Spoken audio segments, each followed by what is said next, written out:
Greetings. Welcome to the Wollof class.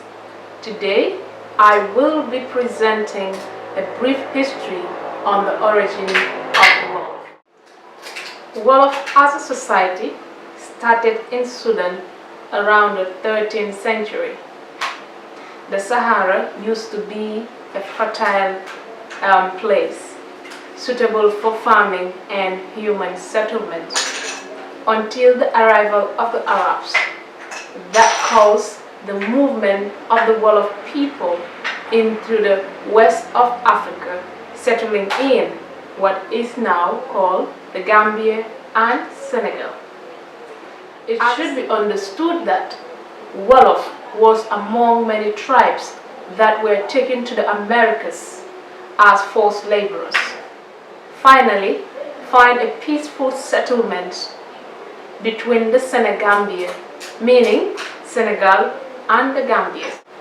The Wollof people divides the Senegambia into 6 states, and these states were, or namely, Jolof, Waalo, Kayor, Bawal, Siin, and Saloum. These were the 6 states that the Wollof divides the Senegambia, and Jolof was the main big headquarter, and it was headed by Buba Jolof. Let's look at the Wollof social structure.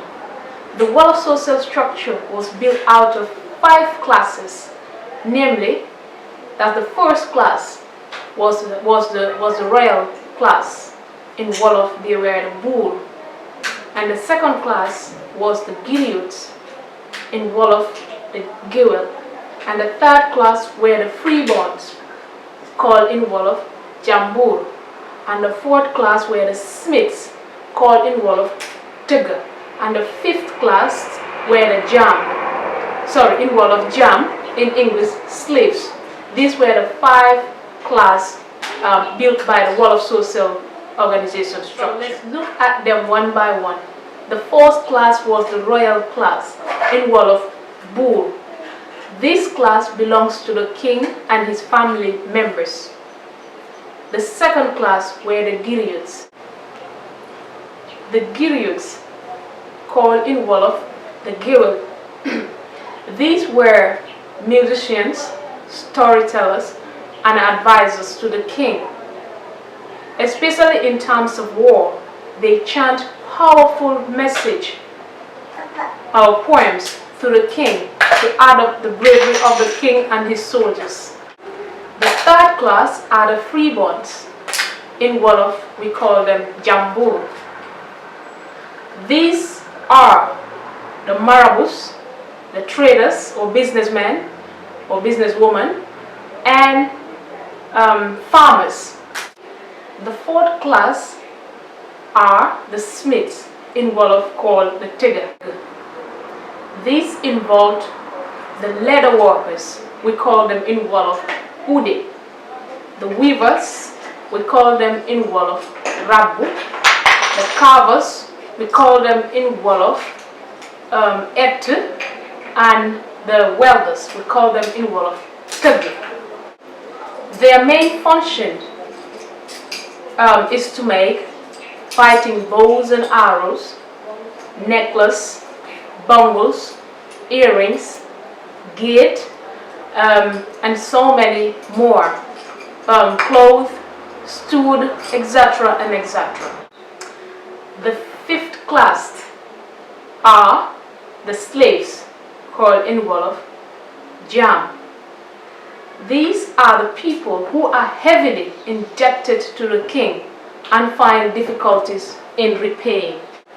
The king in Wollof, called the Bull, was the head of all the states in the Senegambia area, and his wife, the queen, called in Wollof the Lingeer, was the head of all the women in the Senegambia area. Her main function was to settle dispute.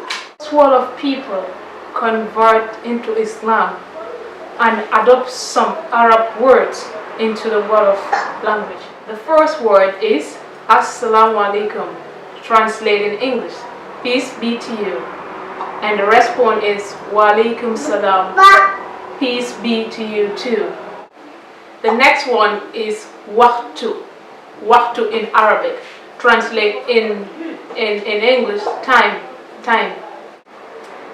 The next one is Inshallah. Inshallah. Translate in English, by the grace of the Almighty. Mashallah, in Arabic, translate in English, is a compliment. Like, for example, when somebody says, "You're beautiful," you can say, "Mashallah, thank you."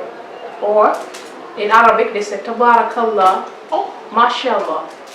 The same thing too, it's a compliment. Like, "Oh, tabarakallah, mashallah, thank you so much." Mashallah and tabarakallah, all those are answer to a compliment. Bismillah is a prayer for safety. And a next Arabic word that we use too is Alhamdulillah, all thanks to Allah. All thanks to Allah.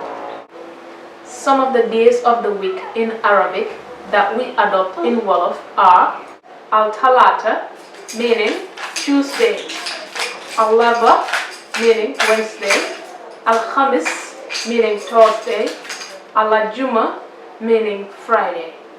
These are some of the Arabic words adopted into the Wollof language that we still use today. And finally, Wollof is the second largest ethnic group in the Senegambia, meaning Senegal and the Gambia. The language is most widely used in business and travel in Senegal, the Gambia, Mauritania, and in some parts of Niger, Guinea-Conakry, and Guinea-Bissau.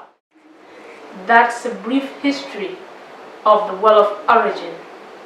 Thanks for watching, and subscribe, share, like, click on the notification bell for new updates.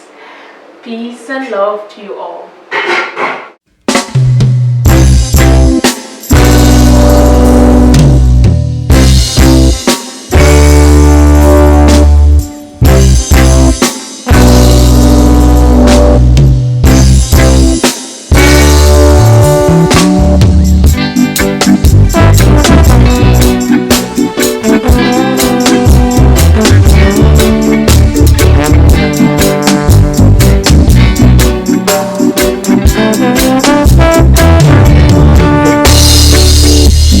This world of diversity, where there are so many differences, look again and you will see all we're meant to be. It's a lesson in a learning, all we're meant to be.